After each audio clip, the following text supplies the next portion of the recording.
Assalamualaikum warahmatullahi wabarakatuh.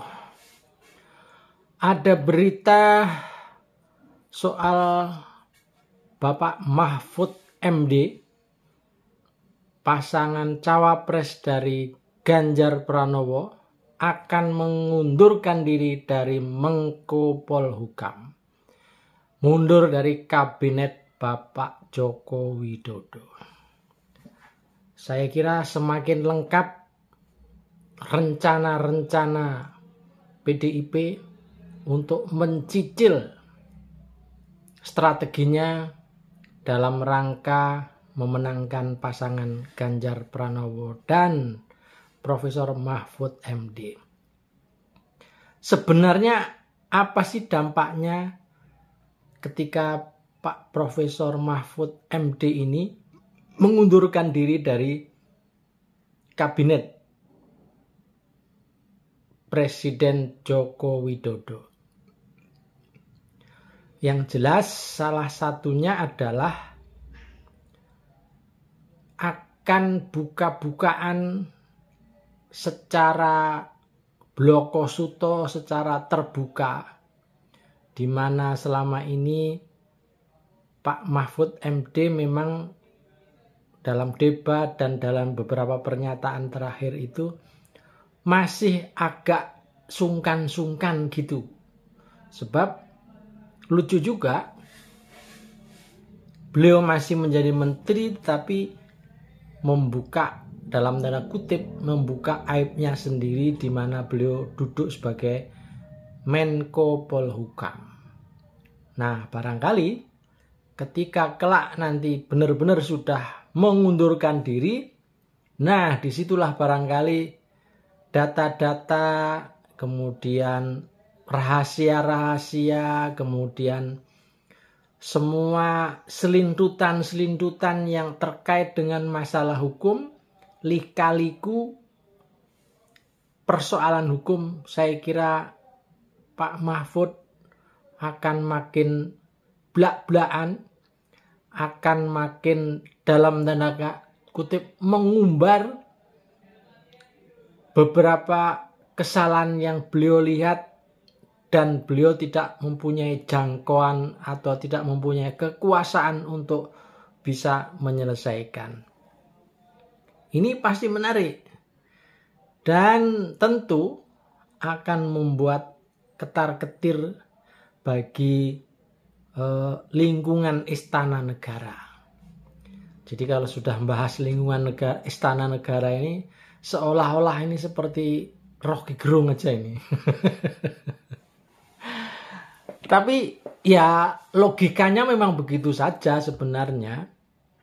Jadi Pak Profesor Mahfud MD ini memang cukup banyak tahu dapur persoalan-persoalan hukum, cukup tahu tentang lika-liku mafia hukum, mafia aparat pejabat yang bergerak di dalam penegakan hukum, sehingga Pak Mahfud ini kadang-kadang ya jengkel, kadang-kadang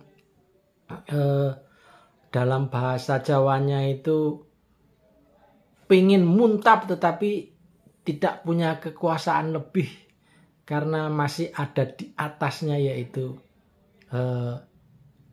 presiden itu sendiri. Artinya ketika Pak Mahfud MD ingin mencoba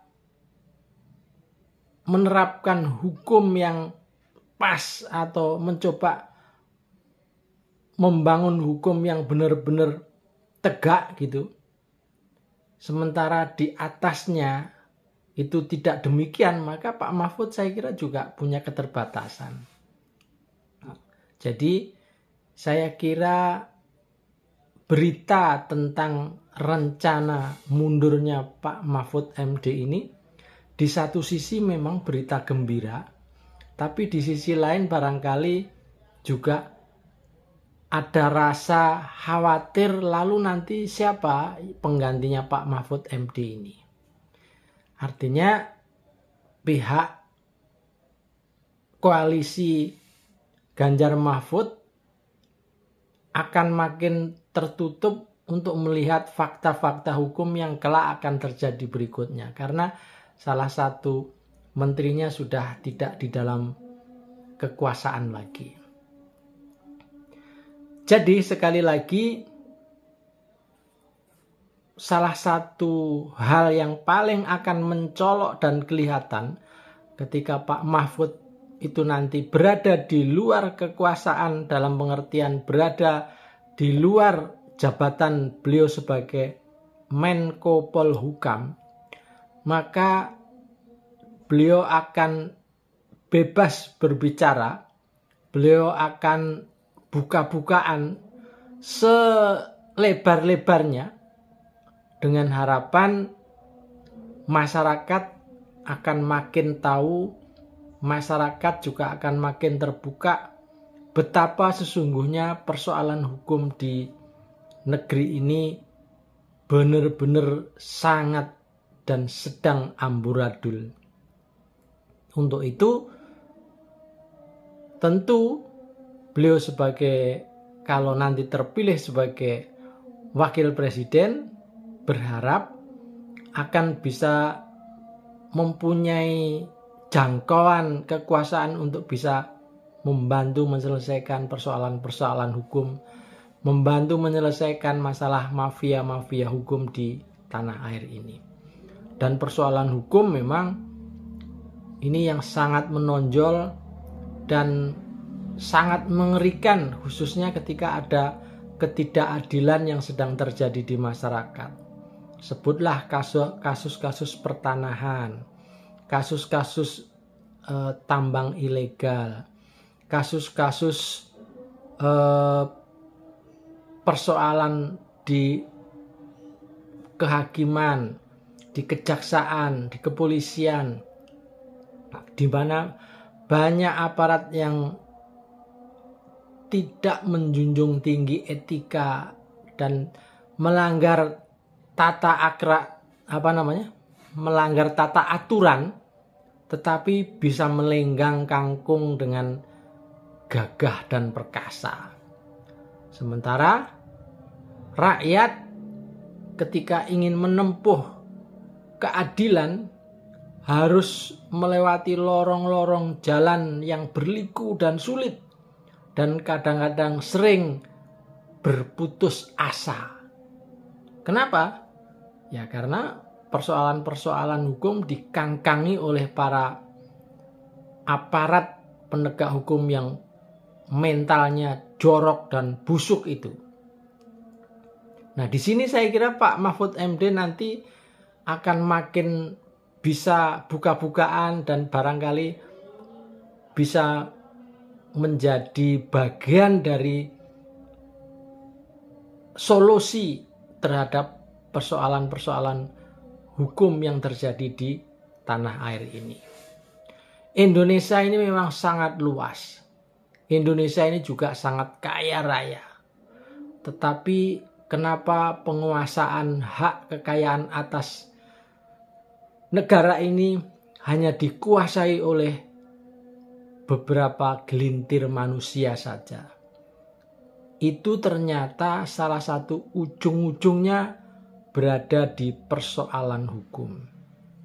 Jadi kalau sudah masuk, misalnya ada konflik pertanahan, konflik agraria, di mana ada pelanggaran dari orang-orang yang pemilik hak penguasaan hutan atau lain-lain yang melanggar hak-hak adat, masyarakat adat, atau melanggar hak-hak masyarakat yang lebih kecil yang tidak mempunyai kemampuan uang, maka pastilah yang dimenangkan adalah mereka-mereka yang berduit itu.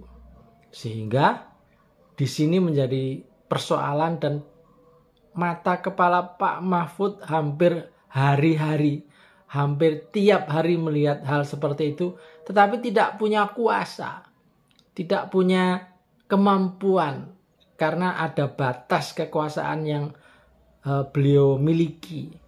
Beliau tidak bisa menjangkau kekuasaan di atas jabatannya sebagai Menko Polhukam.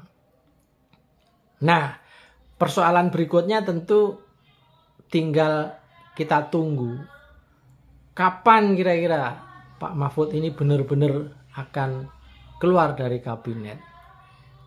Memang Pak Mahfud bilang nunggu saat yang tepat. Ya jangan-jangan kalau nunggu saat yang tepat setelah coblosan 2014 Februari 2024. Tapi kalau menunggu itu saya kira ya kelamaan, Pak. Bahkan ini akan bagus juga kalau disusul oleh para menteri yang dalam tanda kutip masih agak bersih yang lain, seperti Ibu Sri Mulyani, kemudian Menteri PUPR, dan juga Menteri Luar Negeri. Begitu teman-teman, moga-moga ini segera ada pencerahan dan segera ada berita baru yang bisa dibongkar oleh Pak Mahfud MD akibat beliau mengundurkan diri dari jabatannya sebagai Menko Polhukam. Saya Pak Miring Ahmad Bahar. Assalamualaikum warahmatullahi wabarakatuh.